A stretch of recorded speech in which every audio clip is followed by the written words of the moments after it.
Sounds like you're right there. So I'll ask the same question I asked Malik. What do you feel like Kalani's taught you about gratitude?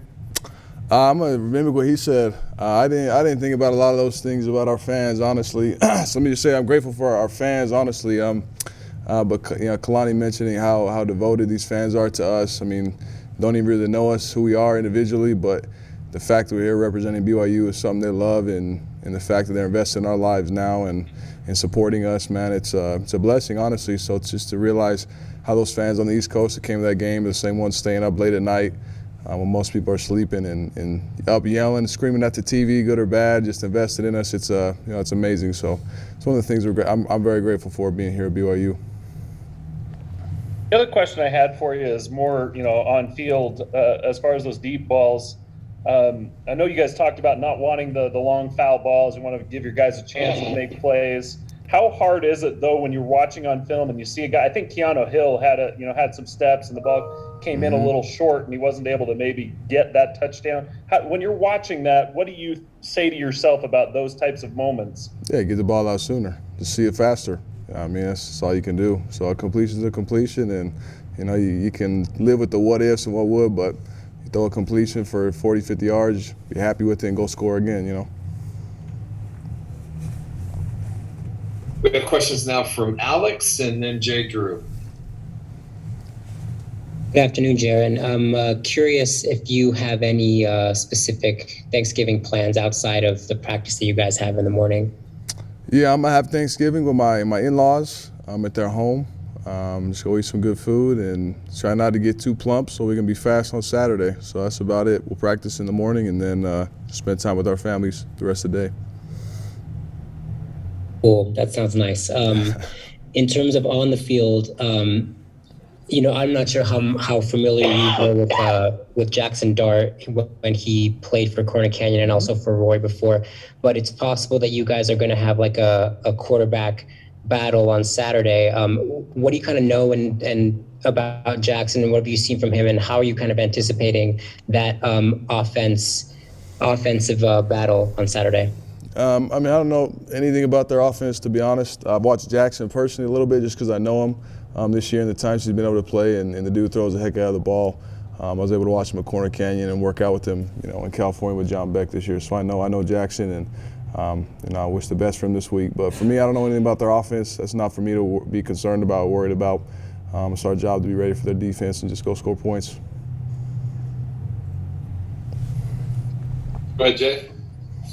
Hey, Jaren, I asked Kalani about this, and he kind of shut me down, but I'll try with you. Are you guys paying attention to the college football rankings at all? Your possible bowl destination? Is that a talk in the locker room, or how are you guys approaching that? No, we're just worried about the next game.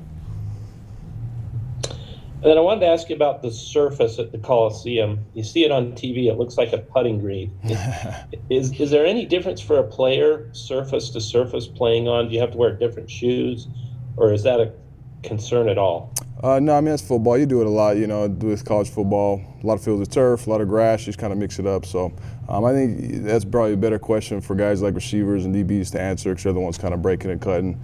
For me, it's no difference. For those guys, I mean, good enough athletes, I think they adjust pretty quickly. So you just kind of get used to it, warm-ups, and then go play whatever you're on. And we do a good job of mixing it up, grass and turf, during the week in practice. And then growing up, were you in awe at all of the USC kind of mystique or aura that a lot of people give with all the tradition and all the great players they've had? Did you pay attention to that at all? I mean, growing up watching Reggie Bush, he was one of my favorite players as a young kid to watch. I watch YouTube videos on and stuff, and you always saw the crowd, you saw the stadium, and then following Pete Carroll, to Seattle where Russell Wilson plays. So I watched. So just kind of in that sense, I've been aware of USC and the history there. So it'll be fun to play there Saturday. Questions from Jake Hatch. Yeah, Jaren, similar to what Jay just asked, but there are stadiums that are iconic when it comes to college football. Are you looking forward to playing in the Coliseum? Absolutely, for sure, 100%. I also wanted to ask you, you've had a lot of offensive linemen kind of shifting around you. We've seen James Empey go out. We've seen Braden Kimes step in now. Is there any difference for you, or are you just like, hey, you're my 5 guys, go out there and get the job done? No difference. Just find a way to motivate the new guys who are in, just build confidence in them, because everyone we have in this roster is capable to play well. So, just getting those guys that are new to playing time, just get them ready and up to speed, and they've done a good job so far, everyone who stepped in. So, a lot of confidence, and nothing different for me. I also wanted to ask you, just in terms of your receiving core, you lose a guy like Neil, but you've seen guys like Keanu Hill step up. Is that just, I guess, a byproduct of the coaching they've received that you're just able to step in and just have like no missed beat at all? Yeah, Fessy and A-Rod, they demand a lot out of the receivers, and our receivers are up to the challenge every time. So Keanu's done a great job stepping up all year long. You've seen his name. Same with Chris Jackson, who came in early in the year and did a lot of good things for us.